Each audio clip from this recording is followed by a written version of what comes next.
অন্যের সন্তানকে হত্যা করে নিজের সন্তানের অনুষ্ঠান করছেন, সেই অনুষ্ঠান কি শুভ? বিয়ে, সাধ ভক্ষণ, অন্নপ্রাশন, শ্রাদ্ধ বা কোনো অনুষ্ঠানে মাছ মাংস খাওয়া যাবে কি? সনাতন ধর্মে অহিংসাকে পরম ধর্ম বলা হয়েছে। বিয়ে হোক বা অন্নপ্রাশন শাস্ত্রে কি বলে? নমস্কার বন্ধুরা, আজ আমি আপনাদের এমন একটি প্রশ্ন করতে চাই যেটা হয়তো আপনার হৃদয়কে নাড়িয়ে দেবে।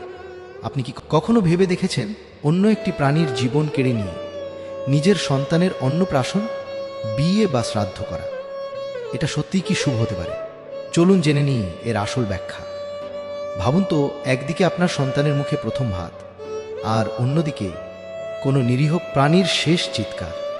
এই দুইয়ের মধ্যে কি সত্যিই মঙ্গল লুকিয়ে থাকতে পারে? একটি গ্রামের কথা বলি।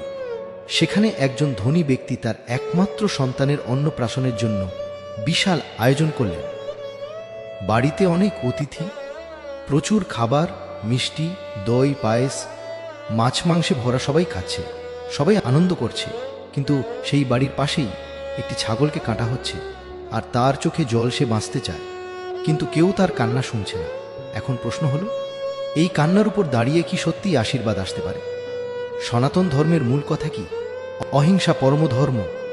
এটি শুধু একটি শ্লোক নয়, এটি জীবনের মূলনীতি।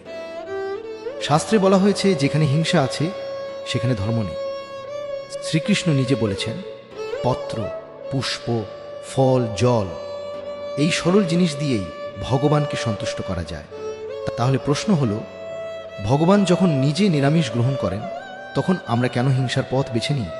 মনুস্মৃতিতে একটি ভয়ঙ্কর সত্য বলা হয়েছে, শুধু যে হত্যা করে সে নয়, যে অনুমতি দেয়, যে রান্না করে, যে পরিবেশন করে, এমনকি যে খায়, সবাই সমানভাবে পাপের অংশীদার। ভাবুন, একটি শুভ অনুষ্ঠানে আপনি কি এমন পাপের অংশ নিতে চান? বিয়ে, অন্নপ্রাশন, শ্রাদ্ধ, এগুলো শুধু অনুষ্ঠান নয়, এগুলো নতুন জীবনের সূচনা, আশীর্বাদের মুহূর্ত। এই সময় যদি আমরা কোনো প্রাণী জীবন কেড়ে নিই, তাহলে সেই শক্তি কি শুভ হতে পারে? শাস্ত্রে বলা হয়েছে, সাত্ত্বিক আহার মনকে শান্ত করে, তামসিক আহার অশান্তি এনে। মাংস তামসিক, নিরামিষ সাত্ত্বিক। একবার চোখ বন্ধ করে ভাবুন, আপনার সন্তানের সামনে যদি কেউ এমন করত, তাহলে আপনি কি সহ্য করতে পারতেন? তাহলে আমরা অন্য প্রাণীর ক্ষেত্রে কেন নির্দয় হই? বন্ধুরা, ধর্ম মানে শুধু পূজা নয়। ধর্ম মানে দয়া, করুণা, ভালোবাসা। সত্যিকারের মঙ্গল তখনই আসে যখন কারো কষ্টের উপর দাঁড়িয়ে নয়। শাস্ত্রীয় বিচারে বিয়ে, অন্নপ্রাশন বা শ্রাদ্ধের মতো পবিত্র অনুষ্ঠানে মাছ মাংস বর্জন করাই সর্বোত্তম। বিশেষ করে শ্রাদ্ধে মাংস দেওয়া মহাপাপ। আপনি যদি পারমার্থিক মঙ্গল এবং একটি সুস্থ সমাজ চান, তবে বৈদিক আদর্শ মেনে সাত্ত্বিক নিরামিষ ভোজন আয়োজন করা উচিত। অহিংসা পরম ধর্ম, এই নীতি পালন করাই সনাতন ধর্মের মূল লক্ষ্য। আজ থেকে একটি সিদ্ধান্ত নিন, অন্তত শুভ অনুষ্ঠানে অহিংস পথ বেছে নেবেন।